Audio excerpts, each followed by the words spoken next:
Hello everyone, welcome to EduTab. So in today's session, we'll be discussing the topic Doctrine of Ultra Wires. It's a very important topic from your company law. So let's start with the topic.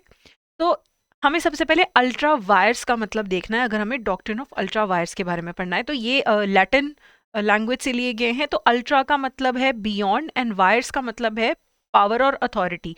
तो ultra vires is something which is beyond authority. अगर आप कोई ऐसा काम करते हैं जिसकी आपको अथॉरिटी नहीं है तो अल्ट्रा वायर्स एक्ट उसे माना जाता है। ठीक है, तो anything which is done by the company और इट्स डायरेक्टर जो उनकी लीगल अथॉरिटी के बाहर है या जो कंपनी के ऑब्जेक्टिव्स हैं उसके बाहर है वो काम या वो एक्ट, तो उसे अल्ट्रा वायर्स बोला जाएगा।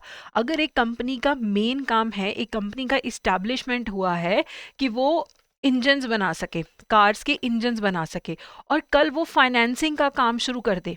अब इस कंपनी के मेमोरेंडम ऑफ एसोसिएशन में डॉक्यूमेंट्स में क्या लिखा है कि ये इंजन्स बनाएगी, लेकिन अब वो एकदम से फाइनेंसिंग का काम शुरू कर देते तो वो फाइनेंसिंग का काम अल्ट्रा वायर्स है। वाई?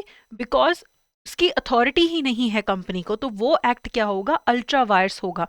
कंपनी वही एक्ट्स कर सकती है जो उनका मेमोरेंडम ऑफ एसोसिएशन उन्हें ऑथराइज करता है, और वही काम कंपनी करेगी जो उन मेमोरेंडम के ऑब्जेक्टिव्स को फुलफिल कर रहा है या उन ऑब्जेक्टिव से रिलेटेड कामों को फुलफिल करने वाले एक्ट्स हैं, वही एक कंपनी कर सकती है। इसके अलावा कंपनी जो भी काम करेगी वो अल्ट्रा वायर्स होंगे।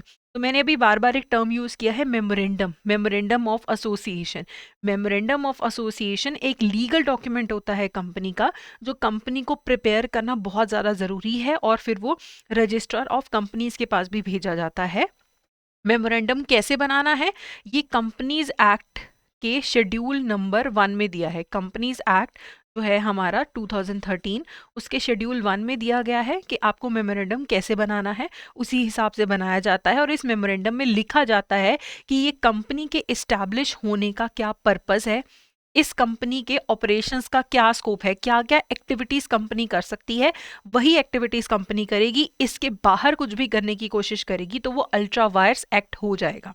ठीक है, तो अब एक अल्ट्रा वायर्स ट्रांजेक्शन है, उसके क्या इफेक्ट्स होते हैं?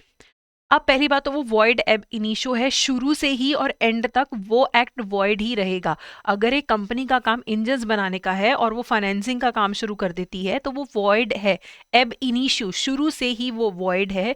उसे इंट्रा वायर्स नहीं बनाया जा सकता, उसे लीगल नहीं बनाया जा सकता कि कल कंपनी रेजोल्यूशन पास कर दे कि ठीक है हम फाइनेंसिंग के काम को अप्रूव करते हैं। नहीं, मेमोरेंडम ऑफ एसोसिएशन में नहीं दिया तो उसको रेटिफाई भी नहीं किया जा सकता। कंपनी किसी भी ऐसे चीज के लिए लाइबल नहीं है जो उनके मेमोरेंडम ऑफ एसोसिएशन के बाहर की चीज है, जो उसके अंदर नहीं मेंशन है। No company can be held liable for obligations arising out of such a contract. ठीक है, तो अब जो भी फाइनेंसिंग के कॉन्ट्रैक्ट उस कंपनी ने किए, जो इंजन्स बनाने वाली कंपनी है, तो वो सारे एक्ट्स को लेके कंपनी की कोई ऑब्लिगेशन नहीं है उन एक्ट्स को करने की जो भी उस कॉन्ट्रैक्ट से अराइज हो रही, क्योंकि वो कॉन्ट्रैक्ट ही अल्ट्रा वायर्स है, कंपनी कर ही नहीं सकती है काम। ठीक है, if lending by the company's ultra vires then the company is entitled to recover the money. अब मान लो एक कंपनी को अलाउड नहीं था मेमोरेंडम ऑफ एसोसिएशन के थ्रू पैसे लेंड करना, फिर भी कंपनी ने कर दिए पैसे लेंड, तो अब उस केस के अंदर क्या कंपनी वो पैसे रिकवर कर सकती है डेटर से? तो कर सकती है। कल डेटर उठ के ये नहीं बोल सकता कि आपकी कंपनी ने तो ऑथराइज ही नहीं किया हुआ, आपके तो मेमोरेंडम ऑफ एसोसिएशन ने ऑथराइज ही नहीं किया हुआ। नहीं, कंपनी अल्ट्रा वायरसली भी जो लेंडिंग करती है वो भी एंटाइटल है कि वो पैसा वो रिकवर कर सके। ठीक है, if the rendering of a particular service by the company's ultra vires the company is entitle to recover the charges. अगर कंपनी आपको कोई ऐसे सर्विस प्रोवाइड कर रही है जो अल्ट्रा वायर्स है, फिर भी कंपनी उस सर्विस के पैसे आपसे रिकवर कर सकती है। तो ये पॉइंट्स आपको याद रखने हैं, ये केस स्टडीज के फॉर्म में पूछे जा सकते हैं। ठीक है, if the property of the company is deliver to an outsider through an ultra vires act. अगर कंपनी ने कोई प्रॉपर्टी दी है किसी पर्सन को और वो प्रॉपर्टी देने का एक्ट अल्ट्रा वायर्स है, तो वो कंपनी उस प्रॉपर्टी को वापस ले सकती है अगर वो उस प्रॉपर्टी को ट्रेस बैक कर सके। ठीक है, अगर उसे ट्रेस कर सके। अगर कोई कंपनी अल्ट्रा वायर्स बोरोइंग करती है, कंपनी पैसे बोरो कर लेती है जिसका उसे अलाउड नहीं था मेमोरेंडम के अंदर, ऑब्जेक्टिव्स के अंदर अलाउड नहीं था, तब क्या होगा? ठीक है, तो अगर एक कंपनी लेंडिंग करती है किसी बोरोवर से which is beyond the limits which is permitted to borrow, जो उसे जितना अलाउड है उससे ज्यादा वो बोरो कर लेती है, जहां से नहीं अलाउड है वहां से बोरो कर लेती है, तो वो अल्ट्रा वायर्स है। ठीक है, तो यहाँ पे कंपनी में not be held to be liable for the same unless the money has been used for the purpose of the company. तो यहाँ पे वो वापस देने के लिए कंपनी तब तक लाइबल नहीं है जब तक कि वो पैसा जो है कंपनी के पर्पस के लिए ना यूज किया गया हो। So if a company borrows money from a lender beyond the limit which is permitted to borrow, such borrowing would be ultra vires। यहाँ तक easy है। And the company may not be held to be liable for the same unless the money has been used for the company। अगर company के purpose के लिए use किए गए हैं तभी वो पैसे कंपनी से वापस लिए जा सकते हैं। ठीक है, लेकिन यहाँ पे फिर जो जिसने पैसे दिए हैं कंपनी को वो क्या करेगा, उसके पैसे तो मर गए, अल्ट्रा वायर्स ट्रांजेक्शन निकली। तो लेंडर उन पैसे से खरीदी हुई एसेट्स को अगर ट्रेस कर सकता है, कंपनी ने जिस पर्सन से पैसे लिए, अब उन पैसों से कुछ खरीदा होगा, अगर वो पैसे देने वाला पर्सन उन एसेट्स को ट्रेस कर सकता है तो उन एसेट्स को बेच के अपना पैसा रिकवर कर सकता है। इसे बोला जाता है डॉक्ट्रिन ऑफ ट्रेसिंग। तो lender can trace the assets created out of such borrowing and can proceed against those assets for recovery of the money due to him. ठीक है, चलिए, अगर एक कंपनी पैसे स्पेंड करती है, ठीक है, ऐसी प्रॉपर्टी पे जो अल्ट्रा वायर्स है, company's money has been spent ultra vires in purchasing any property, the company is entitled to the ownership.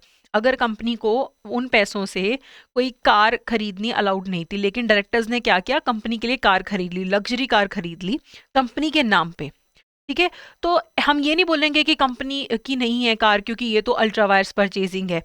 चाहे अल्ट्रा वायर्स परचेजिंग है लेकिन ओनरशिप कंपनी के पास ही रहेगी, चाहे उसे रॉन्गफुली एक्वायर किया गया है लेकिन स्टिल वो कंपनी के पैसों से ली गई है, कंपनी की कैपिटल को रिप्रेजेंट कर रही है, तो वो जो कार होगी वो कंपनी के नाम पे ही रहेगी। हम कल ये नहीं कहेंगे कि नहीं ये तो मानना नहीं जाएगा कंपनी के नाम पे, क्योंकि कंपनी के पैसों से खरीदा गया है। ठीक है, अगर कंपनी का डायरेक्टर है एक अल्ट्रा वायर्स पेमेंट कर देता है जहां उसको पेमेंट नहीं करनी चाहिए थी वहां पेमेंट कर देता है, तो वो पर्सनली लाइबल होगा, वो पर्सनली लाइबल होगा और उसे रिफंड करने के लिए बोला जाएगा। अब एक डायरेक्टर जो है पेमेंट कर देता है किसी को 1 करोड़ की, जो अल्ट्रा वायर्स है उसे अलाउड ही नहीं है, तो यहाँ पे फिर डायरेक्टर को बोला जाएगा कि तुम कंपनी को ये सारा पैसा रिफंड करो क्योंकि अल्ट्रा वायर्स पेमेंट है, तुमने क्यों करी। ठीक है, और जहां पे जानबूझ के ऐसा लगता है कि फ्रॉड करने की कोशिश की है डायरेक्टर ने, डेलिबरेटली मिस एप्लीकेशन करा है, तो यहाँ पे क्रिमिनल एक्शन भी लिया जा सकता है फ्रॉड का उस डायरेक्टर के ऊपर। ठीक है, नॉर्मली डायरेक्टर एजेंट्स होते हैं कंपनी के, कंपनी की तरफ से वो काम कर रहे हैं। ठीक है, तो यहाँ पे भी उन्हें अपनी लिमिट्स में ही काम करना है, जो मेमोरेंडम ऑफ एसोसिएशन में अलाउड है वही करना है।